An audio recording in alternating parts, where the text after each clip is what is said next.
First of all, before we go, can you tell me about yourself? You know, who is Patricia Chmangen? Patricia Chmangen is a girl who was born in Maravi. Currently lives in the UK. Yeah, I've done my education from primary, secondary till uni.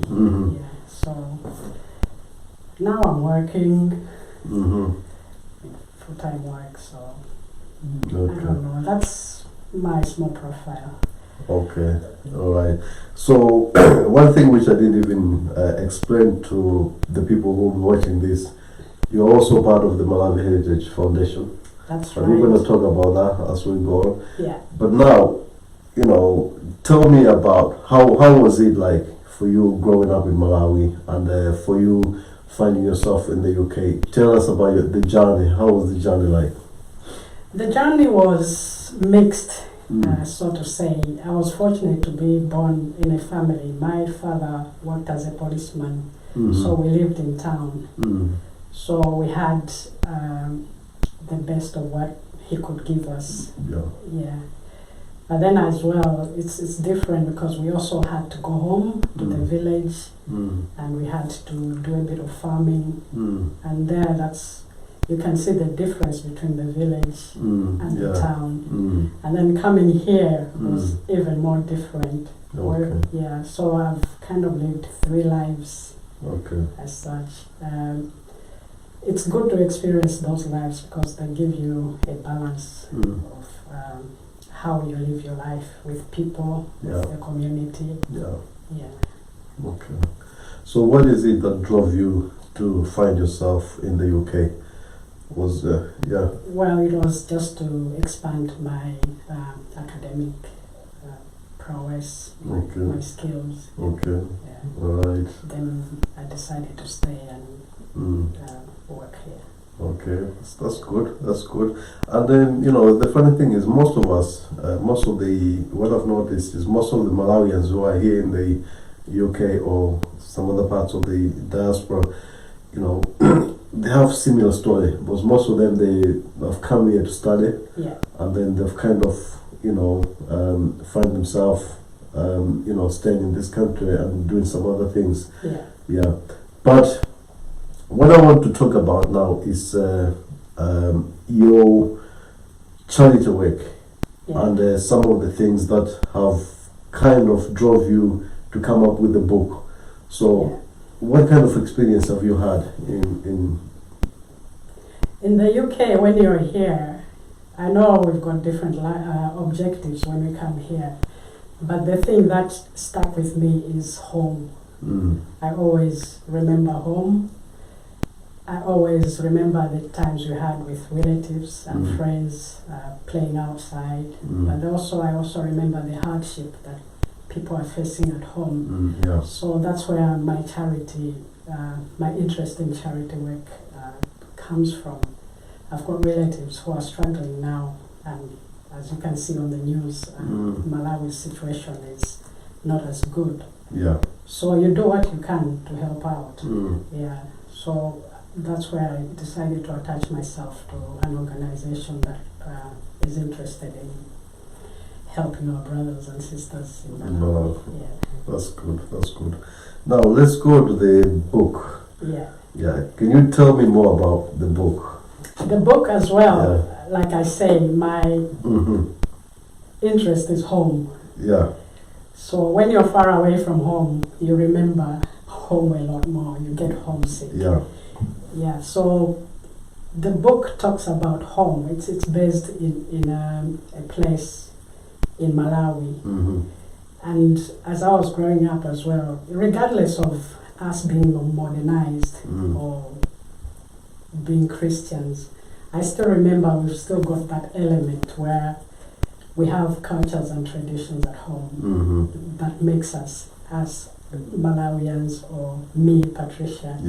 So when I was writing this book, I remembered all the stories that my aunties would tell me when I was young, or my cousins. So all my friends, because I was at a boarding school and we had so many stories. Mm. So this is like a collection of all the stories. Okay. Yeah, if you look Wow. at my first pages, Yeah. I've actually acknowledged that these stories are just memories that I got from people, the Okay. stories that they told me. Okay. All right. But I've kind of concentrated on the traditional aspects Mhm. of home. We Malawians are superstitious. We've got taboos, we've got traditions we follow. Mm. So I've also put all those in the book just to showcase what Malawi is like from Okay. someone who doesn't know the intricacies of Malawi. Okay. Yeah. Wow. So the title itself is, is catching, the whirlwinds of Ndonda. So Yeah. what made you come up with that kind of title for the book? Life is a whirlwind. Okay. It goes up, it goes down. Mm-hmm. Yeah, so the whirlwinds of Ndonda is Mm. the happenings of a place called Ndonda. Mm-hmm. Some are good happenings, some are not so good. Mm. So it's just saying life is a whirlwind, and Mm. these whirlwinds happened in a place called Ndonda. So the Ndonda, does it exist? Ndonda, or is it just a fictional name that you've come up with? Ndonda does exist. Okay, all right. Tell us That's more about exactly that. where I come from. Okay, so you come from Ndonda. Ndonda is actually a ward, Okay. but in this book, Ndonda is a village. Mm-hmm. Yeah. Okay, wow. So I've just like compressed the ward into a village, Mm. and the setting of the book is in Ndonda. Mm. Yeah. There were a few stories in the book that have settings outside Ndonda, Mm. but they are linked to Ndonda as such. Okay, In a way, it's like Malawi. yeah, Whatever happens, we go abroad. yeah, Yeah, but we still go to Malawi. yeah. We still stick to our place called Maravi. So I've compressed it to call it Ndonda. Okay, so you mentioned earlier when I was asking, you say that the book is you have compiled stories, way back from the time that you were growing up in Malawi. Yeah. So, have you also included some of the things that you have encountered as you have grown up here in the, been outside Malawi, or is it just compilation of Malawi? It's compilation of Malawi. All right, Yeah. okay. So, are we expecting another book soon? Probably. Let me rest first, see Okay. how this goes, and then I can move ahead. Okay. But what I'm trying to do now is, because I've been inspired as well Mm. writing this book, so I'm thinking I had the opportunity Mm. to have people who help me in editing and proofreading Mm. and exposing my book out there. Mm. So I know that people back home as well or Mm. elsewhere, they struggle to find that inspiration, to Yeah. find that help. Mm. So what I want to do now is maybe come up with a blog, invite people who are interested in writing or writing or exploring African identities. It doesn't have to be Malawi as such. It can be anywhere in Africa. But if they have a story to tell, let them come forward and we can work in that blog. Okay, all right. Now, there are a lot of people, a lot of young people who are thinking, can I write a book? What can you say to those people? Yes, you can write a book. I Yeah. started it as a joke, writing short stories, poetry. Some of it can be good, some of it maybe not so good. But what you have to do is be determined, be focused, and get that first book out, or that first page out, and then move forward. And like I say, I kind of struggle to find people to help me, but here I am now. You can send me a script to say, help me, let's help each other, write this, and then the journey begins. That's good. And it's a learning process as well, because you have to learn to write, and then there's the editing, which is also quite tough. Yeah, you have to go through something you've written over and over again and proofread it as well, and then format the book, and then find a publisher or do self-publishing. So it's a commitment. So just listening to what you're saying, somebody will say, "Wow, this the process is just." So is this something that can be achievable? It's achievable. Yeah, editing, I did not do it myself. I have a friend called Charles Simango, who, those of you who were there around 1992, he was the founder of a newspaper called The Democrat. Okay. Yeah, so he helped to edit my book. He also helped to proofread. So I should acknowledge his efforts on that. Okay, yeah, that's good. So, like I say, sometimes you need help, and there are pointers of where you can go to get that help. So now, moving on to you yourself as Miss Patricia Chimangeni Kulipa. Yeah. What is it that you can tell us that maybe we don't know about yourself that might inspire somebody out there? Well, I can say I'm just a local girl, like everyone else, growing up in the streets. But as I was growing up, I remember my father saying, "Work hard," and that's important because these days when people say work hard, they think it's a joke, but it's true that you have to work hard. Yeah, but I didn't understand it until I was maybe in high school, where it was like a competition now where you have to work hard. I had good teachers who told me to work hard. So I worked hard, went to uni, and that's where the competition is. So I can say that, I'm a local girl, but I had this work hard thing going through my mind, and don't tire. Don't give up. Don't give up. Life is not always rosy. So that's why I've worked up to this point. I would like to be more than this as well, so I keep looking at people as well, use people as inspirations. That's good. For the writing itself, I can say I had good teachers. We had people like Professor Chimombo, Dr. Mazumbe. They would write. We actually saw them writing, so those inspires. That inspired me to go the writing way. So you also have to look at role models in whatever you have. So there's nothing special about me.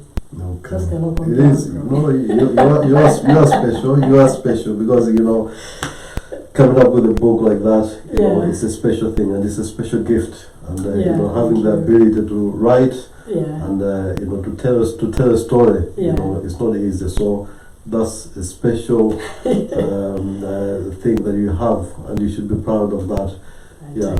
So you spoke about Professor Chimombo and some other big good writers that we've seen in Malawi. But were there other people that you kind of looked up when you were growing up, just as role models? The lectures in college, those days, they had this aura with them, and you just had to say, okay, I'll work hard, I will write. We also had a writer's workshop, and among our students, I remember we had people like Smith Likongwe, who's now teaching at Chancellor College, he's a lecturer there. We had people like Sundu Madise. He used to do a lot of acting. I think he's a lawyer now. So you had people around you who were just doing their things, and you were like, wow. Let me work hard as well. That's beautiful. And there are also other role models outside. I think there are so many, I can't think of one or two in my life. But as you go along in life, you see people. I mean, people like Mandela, the achievements he's done in South Africa. You read about these people, icons. the icons of Africa. They help you. They help build up your character because you say, if this son of Africa has done, has achieved this much, maybe I can continue. Yeah, and most of them, if you look at their background, even I was reading about people like Dr. Banda. Yeah. You know, look at how, you know, there was nobody from Malawi who had to walk to South Africa in pursuit of you know, something, a career or something that you can have this future that can help him to become somebody. Yeah. So if those people had to go all that way, you know, that length to go to achieve what they wanted, you know, most of us, you know, we are better off. We've had it. This book is currently on Amazon. Okay. If you type in Amazon.com and type my name in, the title is long, so just get my name, just put Patricia Chimangi, and then it will come up. Okay. It's £9.99 hardcover. Yeah. But there's also a Kindle version. Okay. Which is £2.50. £2.50. Okay. Wow. Yeah. So you can get it both ways. Yeah. So what I'm saying, if you are watching out there, please let's go and support this book. Patricia is one of our own Malawian writer, and she's doing amazing things. You know, writing a book like this is not easy. So let's go and on Amazon and support her and buy this book, $9.99 on Amazon, and also you can get it on Kindle. Yeah, Amazon Kindle. Yeah. It's £2.50. Yeah. And please leave a feedback after reading because it's a learning process. So I would love to get your views from you. All right. So Patricia, it was a pleasure to have you and to discuss about this book, and I'm sure that we're gonna have another talk. Yes. You know, there are a lot of projects that we will be doing, and you know, as Malawi Heritage as well, we know that you'll be able to coach some of the young people who want to write, and some young people who want to do some other things like what you have done. So I'm sure there'll be a lot of things that we'll talk about. Yeah, and